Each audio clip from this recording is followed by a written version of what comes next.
Pinagbabantaan umano ang ilang kaanak ng mga biktima ng drug war na gustong magpuntang The Hague, Netherlands para sa paglilitis kay dating Pangulong Rodrigo Duterte. Gate nila gusto silang patahimikin ng mga Duterte supporter. Narito ang report ni Camille Samonte. Na araw bago ang confirmation of charges ni dating Pangulong Rodrigo Duterte sa International Criminal Court o ICC sa The Hague, Netherlands. Naghahanda na ang delegation ng ilang kaanak ng mga biktima ng war on drugs. Sa press conference ng Duterte Panagutin Network, sinabi ni ICC Assistant to Counsel Attorney Cristina Conti na maraming biktima ang gustong personal na makanood sa pagdinig lalo't matagal na nila itong hinihintay. Pero hindi pa man sila nakakaalis ng bansa, may natatanggap na raw silang mga pagbabanta mula sa Duterte supporters doon. Hindi na rin namin alam yung emosyon ng mga tao, pero nakakakuha kami ng sentimiento na hindi welcome ang mga biktima, hindi welcome ang mga abogado ng biktima sa The Hague.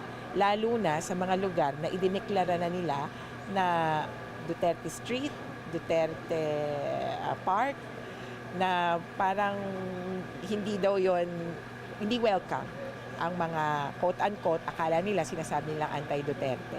Naghahanda na rin daw sila sa mga pambabash online. Inaasahan daw nilang may mga bayarang troll na aatake sa susunod na linggo kasabay ng confirmation of charges hearing ni Duterte na magsisimula sa February 23. Posible raw na magharap ang prosecutor ng dalawang testigo na may kinalaman sa pagpapatupad ng war on drugs. Matatandaan na ang self-confessed Davao Death Squad hitman na si Edgar Matobato at dating Police Colonel Chief Royina Garma ang napaulat na pwedeng tumestigo sa kaso ni Duterte.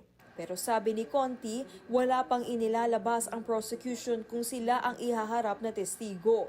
Malalaman na lang daw ito sa mismong araw ng confirmation of charges hearing. Sa ngayon, nasa pre-trial stage pa lang ang kaso ni Duterte at posibleng madagdagan pa ang mga tao na kakasuhan at aarestuhin. Nitong weekend, pinalanganan ang 8 kasabwat umano ni Duterte sa war on drugs. Kabilang nga riyan sina Senators Bato de la Rosa at Bongo. Ang sunod na tanong ngayon, kailan maglalabas ng arrest warrant ang ICC laban sa kanila? Una nang iginiit ni Sen. Pro Tempore Ping Lacson na dapat dumaan muna sa local court ang anumang arrest warrant ng isang foreign entity. Muli niya itong pinanindigan sa programang Story Ko ng One News. Dapat mag-issue ng corresponding order yung local judge para ma-implement.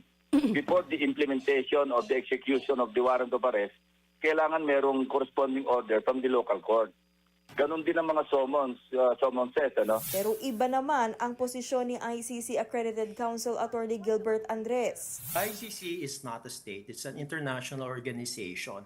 So hindi po papasok doon sa rules on extradition. Before an international tribunal, pwede po siyang i-surrender ng Philippine authorities. Now, naging state practice po, sa naging example po, si Mr. Duterte ay sinurrender nga ng Pilipinas, si Mr. Duterte sa ICC.